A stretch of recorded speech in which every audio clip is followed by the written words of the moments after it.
6 de julho de 2023, Guaratinga, Bahia. Naquele dia, o jovem casal de ciganos de 14 anos cada passaria a ser conhecido em todo o Brasil. Yara Flor Santos Alves foi encontrada morta pelo pai. O genro e sua família haviam desaparecido. Afinal, o que teria acontecido com a adolescente? Quem conta todos os pontos obscuros desse caso é o perito Eduardo Llanos, que está fazendo assistência técnica para o lado da acusação. Diretamente de um dos endereços mais famosos do Brasil.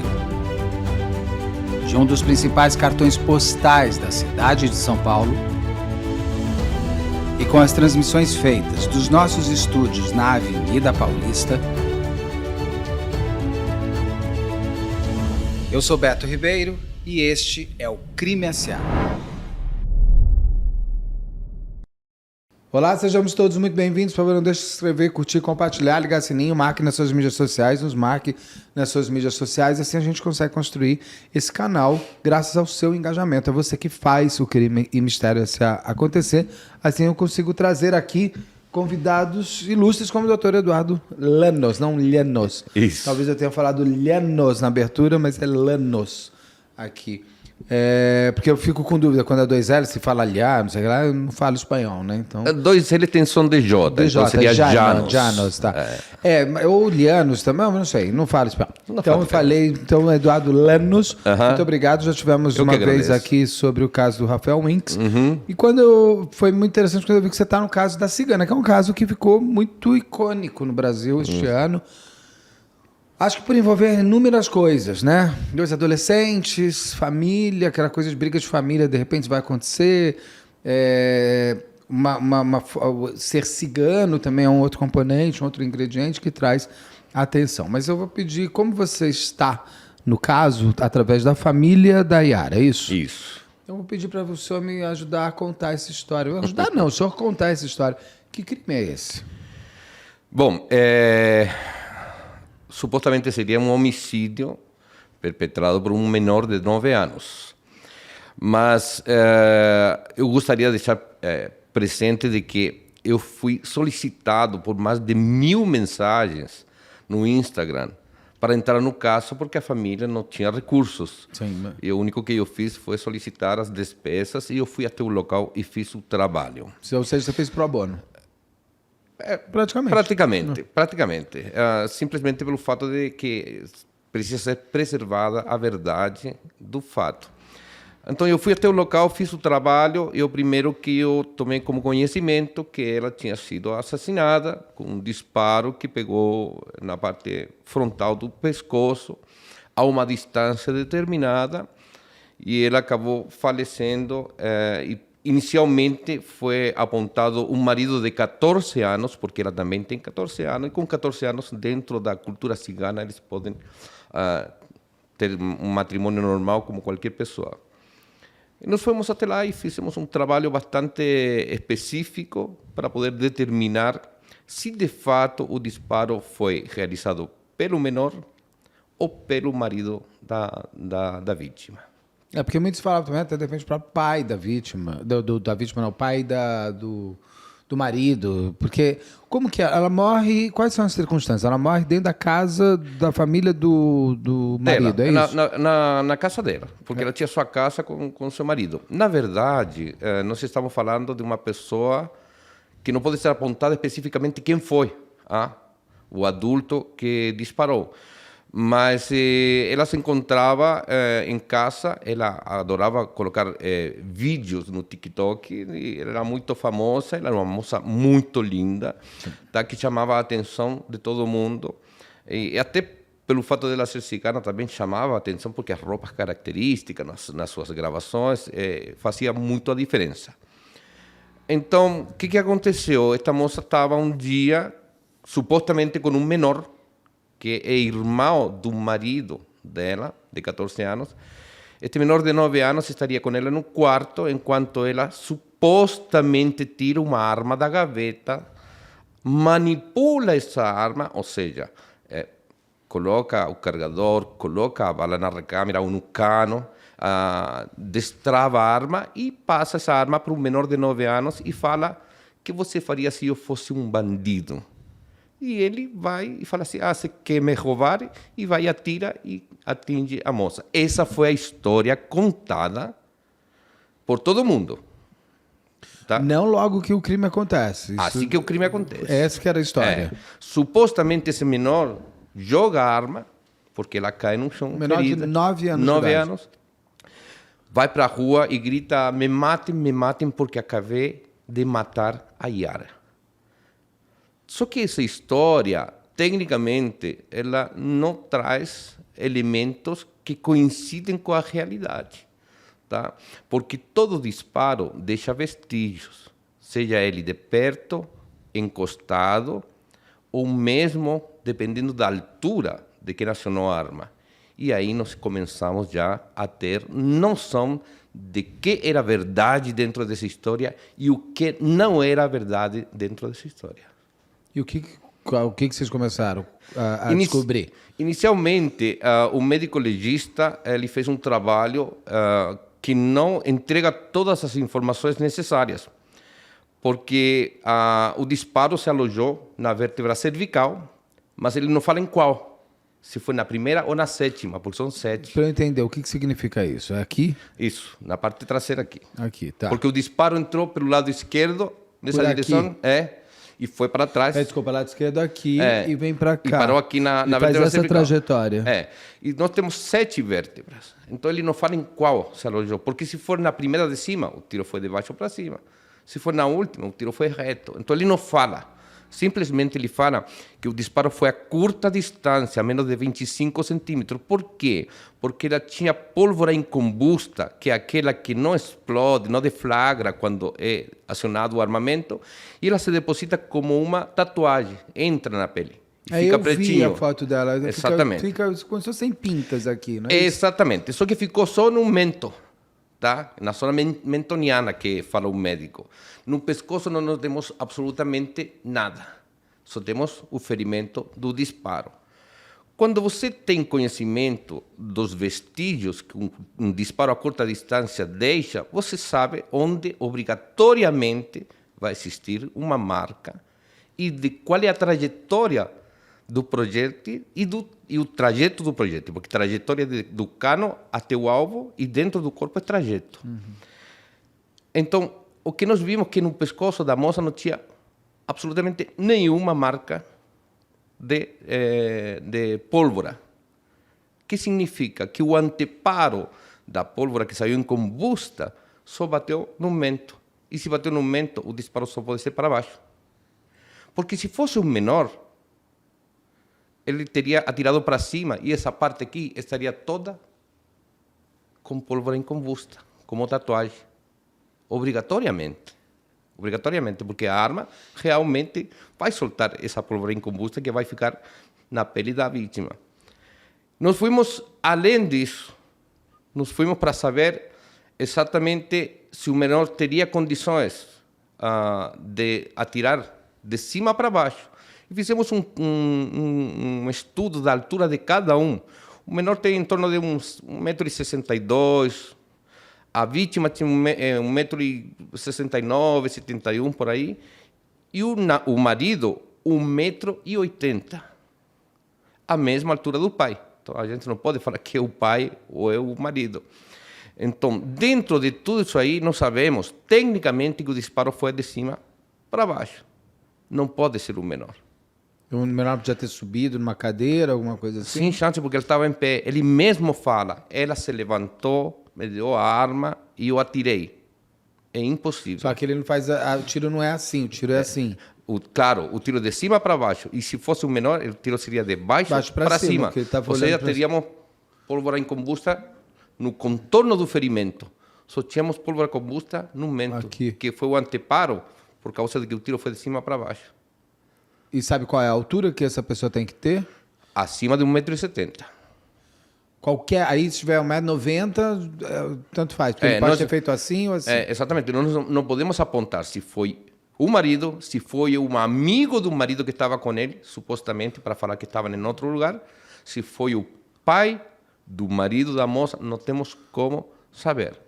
Tá? Assim que a moça caiu no chão, um menino supostamente saiu gritando e posteriormente chegou todo mundo e aí teve um confronto armado, porque teve disparo entre um e o outro, entre as famílias, e aí a família acabou fugindo do local.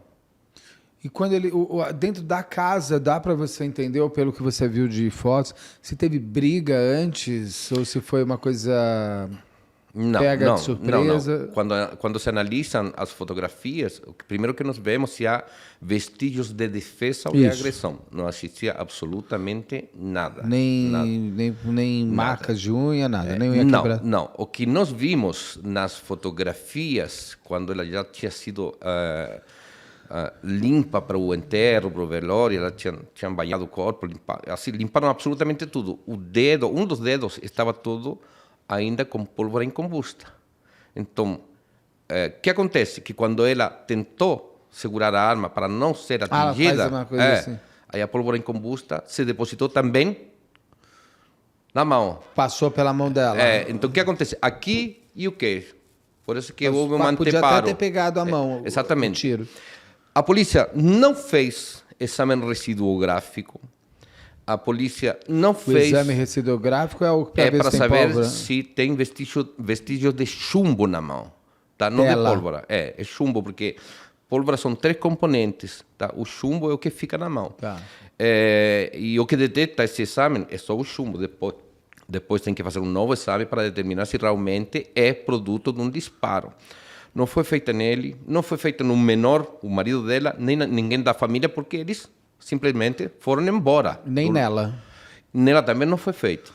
Foi revólver ou foi... Pistola. Pistola deixa menos, não deixa? 380 ela deixa menos quando é a pessoa que dispara. Mas a pessoa que coloca a mão perto do cano... Vem nela. Vem muito, porque sai todo pelo cano. Então ela não tem como ter tirado a própria vida? Não. Então, não, porque se tirar a própria vida seria de baixo para cima. E ela encostaria a arma, e nós saberíamos que encostou a arma. Como o tiro é aqui, não é isso? E como o tiro foi assim, e encostou aqui atrás, porque parou. Esquerda, né? Aqui e faz aqui, tá? E ela não... Porque foi falado uma história também que ela estaria limpando a arma do marido e disparou acidentalmente, que ela teria... Muitas histórias se contaram e quando foi anunciada a nossa contratação já mudou uma história mais... porque já estavam com a assessoria de um advogado, já estava tudo mais de forma mais objetiva para poder dar credibilidade para a história. Primeiro falaram que estava sentada e que quando levou o disparo caiu no chão. Impossível, se levou o disparo cai na cama. Tá. Né? É uma questão de lógica. Ela cai para trás, ela não cai até porque o disparo foi tá. aqui, ela iria para trás. E a cama apresentaria uma mancha de sangue considerável. Mas aqui caiu no chão, em frente da penteadeira, na posição de um disparo. Mais ainda, quando você atira, o estojo ele é expulso por uma janela, ou seja, é ejetado, aquele que já foi utilizado. Aí se posiciona o outro. E segundo que contam, é que depois chegou o marido dela e desmuniciou a arma. Só que o mais intrigante é que o estojo e a munição ficaram na mesma linha. Isso significa que quem atirou desmuniciou. Caiu o outro. Tá? Porque seria muita coincidência de que ele tivesse pego a arma em outro lugar e desmuniciado e justo cair na mesma linha que caiu o estojo.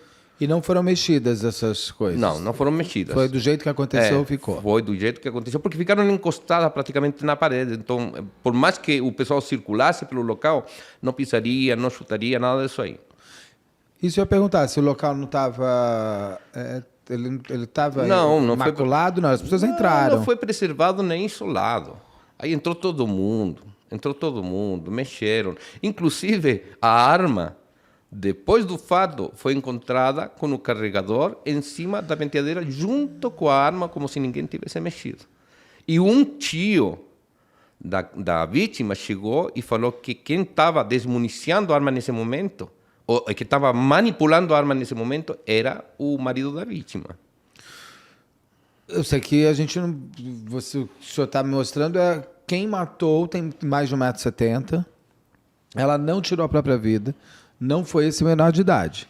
Não. Agora, você sabe se eles estavam brigando? Eles eram recém-casados. 14 anos, né, gente? Eu sei que dentro da cultura cigana pode, mas eu digo que dentro da humanidade eu acho que a gente evoluiu para que adolescentes não precisassem casar mais. Eu posso entregar informações que o pai me passou, tá? O pai inicialmente falou para mim, eu perguntei, esse jovem é violento? Ele falou assim, ele era muito grosso com minha filha, e ele já tinha tentado matar o tio atirando 6 vezes, só que ele não atingiu. E isso foi de conhecimento da polícia, segundo o que ele me falou. Isso antes de casar? Antes de casar. Então como é que... Entende? Essa arma, de quem era? Era dele também. Essa arma estava à disposição dele, porque todo mundo anda armado lá. Por que ele tentou matar o tio? Uma discussão. Porque uma também, discussão, ele foi lá dentro, no quarto onde estava a arma, pegou a arma, saiu e atirou nele, só que o tio conseguiu fugir. Essas são as informações que o pai me entregou. Tá? Assim, tudo que eles falam é que ele tinha muito ciúme dela porque ela era famosa no TikTok. Tá? Inclusive, tem algumas gravações que vieram à tona onde ele se mostra muito, assim, como que não se importa com o casamento nem com ela. Falar eu te amo muito fácil. Demonstrar que ama é uma coisa totalmente diferente. Tá? Mas aqui nós temos um Ministério Público que, desculpa, a polícia quer arquivar, sabendo, tendo conhecimento. Quer arquivar? É. Mas por quê? Quer arquivar como? Porque eles acham que foi um menor. O de 9 anos? Aham. A perícia não da teve Bahia, perícia. nenhuma? Não teve nenhuma perícia, só de local. Ninguém fez uma perícia, Análise por exemplo, na crime. arma. Ninguém, não foi solicitada a perícia da arma, não chegou a resposta e o delegado já quer arquivar. Tá? Não chegou o exame de DNA na arma, nem as digitais na arma, e o delegado já quer arquivar. Ele não quer trabalhar para saber. Já quer resolver. Exatamente. Então, é por esse motivo que nós Mas precisa investigar. E para investigar precisa da perícia. Mas não fizeram perícia. Não há uma perícia de trajetória balística, não há uma perícia para determinar como o sangue se depositou na penteadeira e no chão, se foi produto de um disparo enquanto ela estava deitada, enquanto ela estava em pé. Não, eles não fizeram nada. Quem fez toda a parte pericial fui eu, para demonstrar exatamente a dinâmica do crime.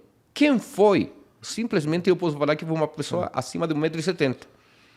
Tá? Não posso falar que foi Agora, uma... o celular dela, por exemplo, foi periciado? Negativo. O celular dela estava em poder do pai e eu falei assim, me fornece o celular para fazer uma perícia. Ele falou assim, olha, eu não gostaria, porque tem muita coisa íntima da minha filha. Mas é uma questão para você ver até quem pode ter matado e pode ter conversado com ela. Exatamente. Achar motivação. Exatamente. Nada, absolutamente nada foi feito para elucidar o crime. E como nada foi feito, e foi uma notícia que saiu em todos os canais de televisão, aí eles viram que a justiça não seria feita. E por esse motivo que todo mundo entrou em contato com essa empresa. Não, ela também precisa ajudar, precisa dar o celular da menina. Porque, tudo bem, você já desenhou que tem que ter um cima de 1,70 m, já tirou, é um tiro de cima para baixo, não um tiro de baixo para cima. Então, o menor de 9 anos não foi. Quem foi pode estar no celular, pode estar em conversas. Eles falam... a menina parece que ela tinha pedido para o pai para ir conversar com ele. E você sabe o que era, o que ela queria falar com ele? Olha, em uma oportunidade, o pai... É assim... A esposa se submete a qualquer absurdo quando é cigana. Tá? Em uma oportunidade, ela chegou toda roxa. Então já tem o histórico. Na residência do pai, o pai perguntou, e a mãe perguntou o que aconteceu. Aí o marido entrou e falou, não, que ela bateu num armário, alguma coisa assim. Deu uma resposta absurda que não tem nenhuma relação com o hematoma que apresentava. Tá? Então, já existiam vestígios de um maltrato por parte do menor. Tinha até um pau, eles não tinham comprado um pau para... Parece que tinha um pau, também saiu, que a família tinha um pau para educar ela, um pau, sabe o que é? Um elástico, alguma coisa para bater nela. Não Isso foi... teve lá, não? Isso aí não ia ser relatado para mim. Não, porque saiu na imprensa. Que eu fiquei... Mas como assim? Os pais dela sabiam que ele tinha um pau para bater na menina? Acho que não, né? Mas eu já tinha visto... Possivelmente, porque como ela apareceu naquela oportunidade toda roxa, então possivelmente ela já tinha agredido a moça. Tá? O problema é que elas não falam. Ela mesma fala, não, pai, tá tudo bem, pai. E ela estava há pouquíssimo tempo casada, né? Um mês, dois? 3 meses. 3 meses. 3 né? meses. 3 meses. 3 meses assim, na cultura cigana ele tem que ficar uma semana sem poder fazer sexo. Depois do casamento. Casou, tem que ficar uma semana analisando, se conhecendo. Até hoje ninguém sabe se fez ou não fez, porque o médico legista não falou. Eles podem não ter... Ela pode ser virgem, ela pode ter morrido sem... Pode ter sido isso aí. Como pode ter sido que ele também não gostava dela. Ou não gostava como de mulher. Ou não gostava de mulher também. Exatamente. 14 anos. Não se sabe.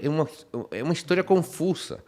Mas, de fato, o que importa agora é saber se realmente ela foi assassinada pelo marido ou por alguém da família do marido. Tá? Porque existia uma que foi comprovado, apareceu em todos os canais de televisão, que o tio dela tinha um caso Com a sogra dela. com a sogra dela.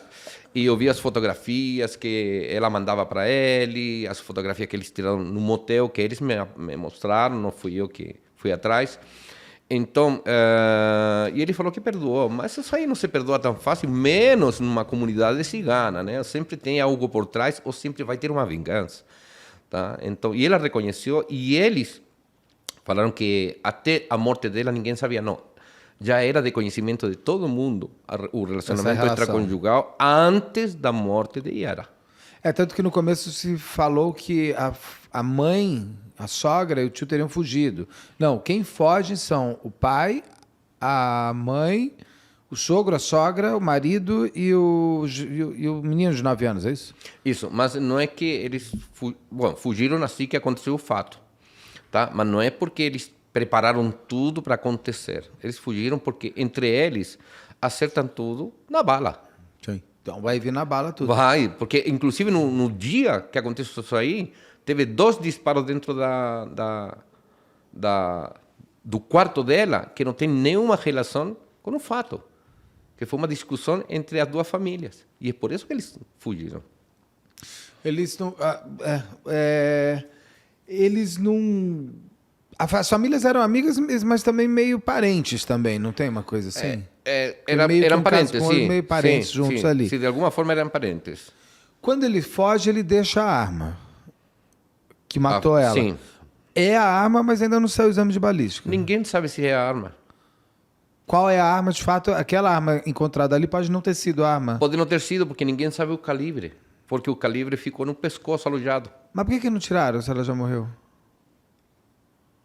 Eu falei para a advogada, vamos solicitar uma exumação Sim. para sabermos em qual das vértebras se depositou esse projétil. Não, você vai tirar o projétil. Mas o médico não tirou, não achou necessário.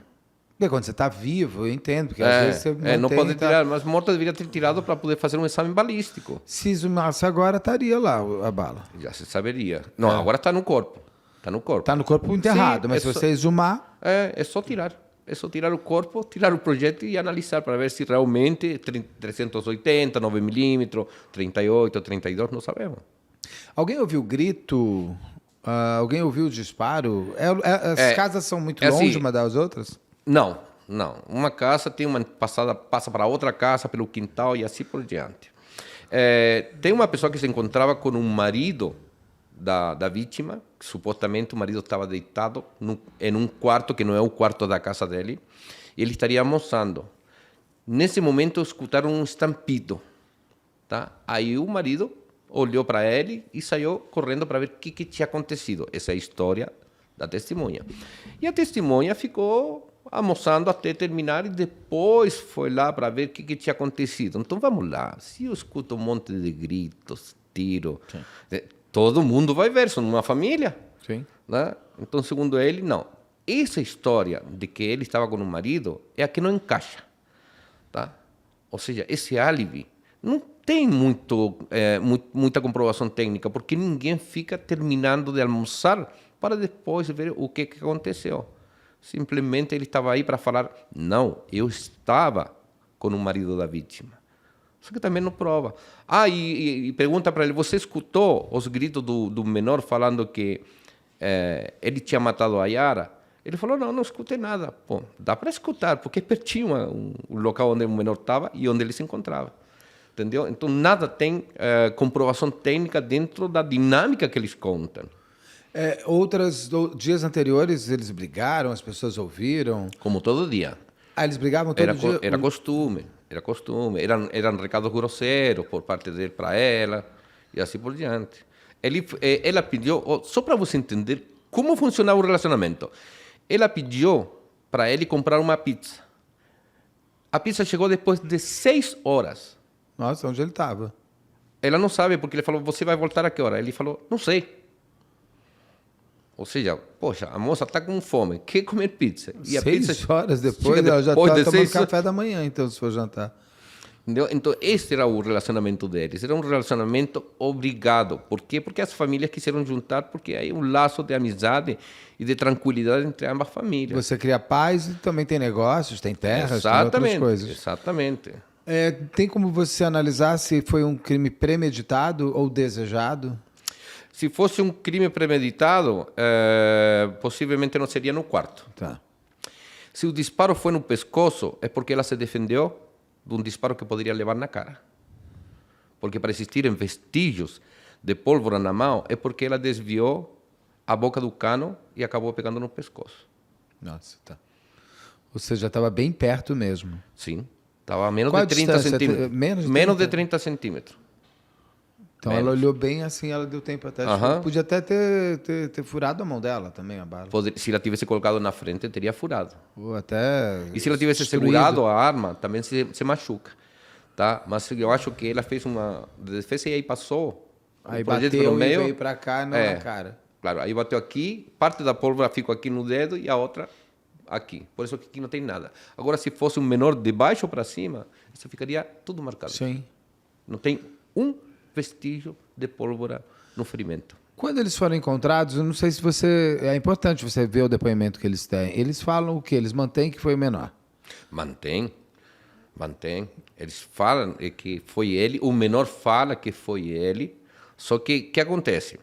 A promotora que escutou o depoimento do menor é da infância e da juventude. Qual dos menores? De 9 anos. O marido tá, Vamos chamar o de 9 anos, tá. Só que a promotora da infância e da juventude, ela não é psicóloga forense. Não, de menores. Então, o que ela escuta pode ou não pode fazer lógica para ela. Isso quem tem que fazer é uma psicóloga de menores. Então, ela acha também que pode ser... Então, o achismo sempre é o pior que pode existir na justiça. O que eles estão solicitando é o arquivamento em base a depoimentos. Mas e a comprovação do depoimento? O Estatuto ECA não permite uma reprodução simulada porque não pode constranger o menor a contar a verdade dos fatos. Tá? Então não dá para fazer uma reprodução simulada. Porque na reprodução simulada, obviamente, que o menor não conseguiria sustentar o que ele está contando. E mais ainda, se nós temos um menor que se declara autor do disparo, se nós temos uma testemunha que fala que estava com o marido da vítima, por que o marido da vítima ficou em silêncio e não quis falar nada diante do delegado? Ficou em silêncio, não falou nada, nada. Não, falou, não vou falar. Vou me preservar o direito de ficar calado. Mas se estava aí, se está uma pessoa que está falando que estava com ele e o menor fala, fui eu, qual é o medo dele falar? E você estava lá no local quando eles já estavam de volta? Não. Eles ainda não tinham sido encontrados? O pai... Não, ele já estava detido, né? Retido, tá. Por ser menor de 14 anos. Mas a família não está mais lá, não. Não ficaram? Não tem nem... Não, porque houve ameaças por parte do pai de Yara que isso ia trazer mais mortes. Então, eles preferiram fugir para Espírito Santo. Porque hoje preso está só o de 14 anos. Não, já foi solto. Já foi também. O de 9 também nunca foi preso. Foi solto porque como eles acreditaram na história do menor, sem nenhum amparo técnico nem científico, o menor de 14 foi colocado em liberdade. O que o senhor acha que vai ter esse caso? Olha, se isso aqui não é levado a sério, não vai dar nada. Vai ficar que foi o menor de 9 anos, ele vai ter uma correção... Vai, porque a polícia não vai precisar trabalhar, o Ministério Público também não, é assim por diante. Agora, se realmente eles fazem prevalecer a justiça como é, que tem que ser, e para isso que eles são pagos, Sim. eu acredito que a história vai ser bem diferente. Tá? Eu falei para a advogada, solicite a exumação do corpo. Só dessa forma nós vamos ter a certeza do que eu estou falando. Se sair o tiro daquele revólver encontrado, é mais forte ou menos forte? O do revólver, que eu digo a pistola. O que isso traria de mais? Vai trazer... não, assim, inicialmente poderia trazer a autoria da arma. Sim.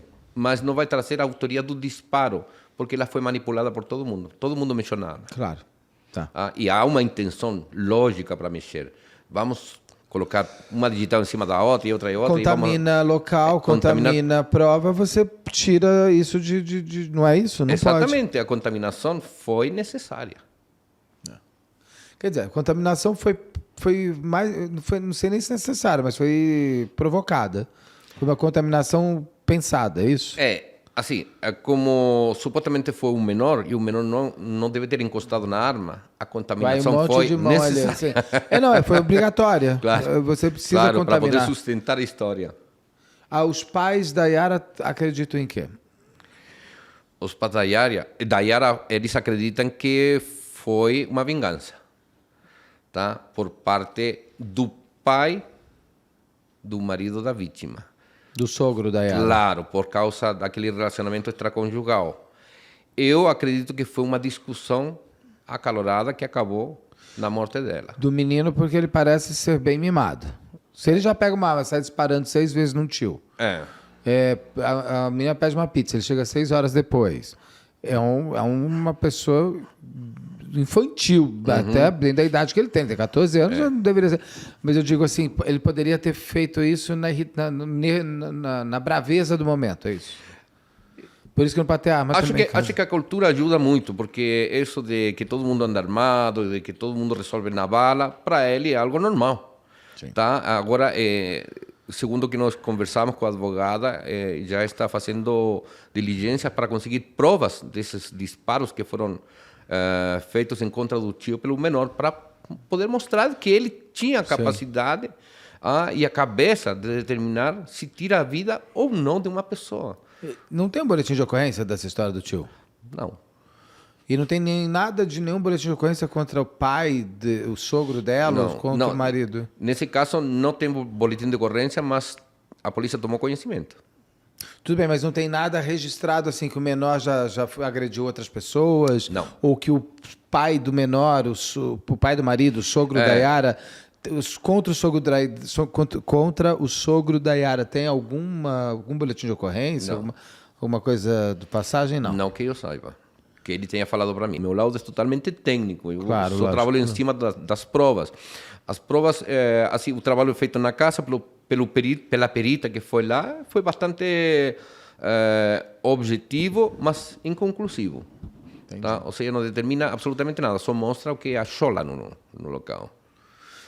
Bom, então agora, a sua parte, você volta ainda ou você já encerra? Não. Só se tiver mais elementos. Só se for feita a exumação, aí nós vamos colocar à disposição um médico legista, e se o menor é acusado, aí nós vamos trabalhar em cima dessa acusação para poder reforçar as provas, se for um menor ou não. Foi um homicídio, não um acidente?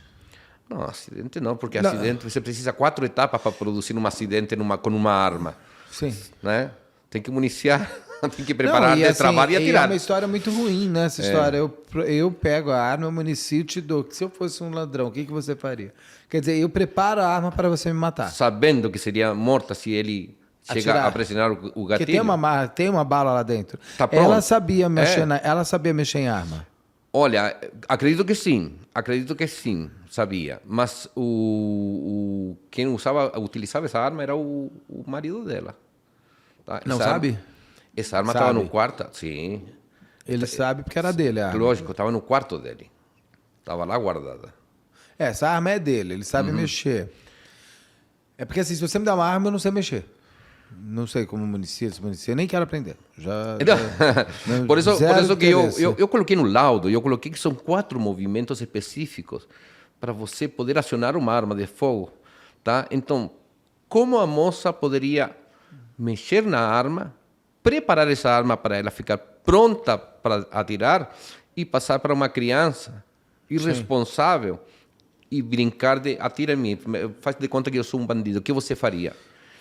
Não tem cabimento essa história. A história é ruim. Como história é muito ruim. Se isso aconteceu, é uma história ruim. Agora, é muito estranho, é muito difícil você acreditar sem provas técnicas que comprovem essa história. Porque a história pode ser ruim, mas pode ser verdadeira. Pode.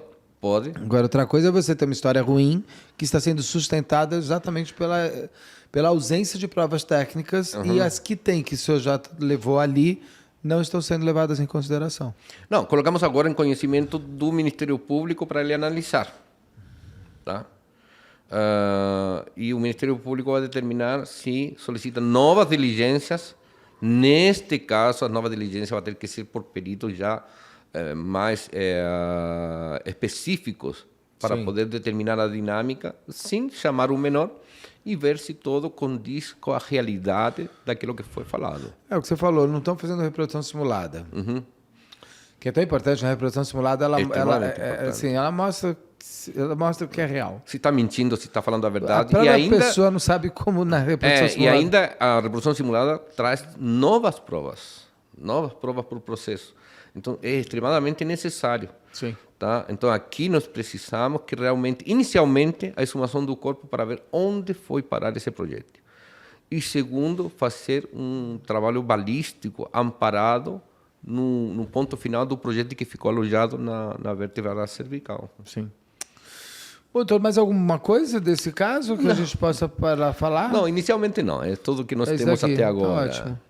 Muito obrigado. Eu que agradeço. Espero te encontrar em breve com mais casos. Muito obrigado. Muito bem periciados pelo senhor. Muito obrigado. Obrigado.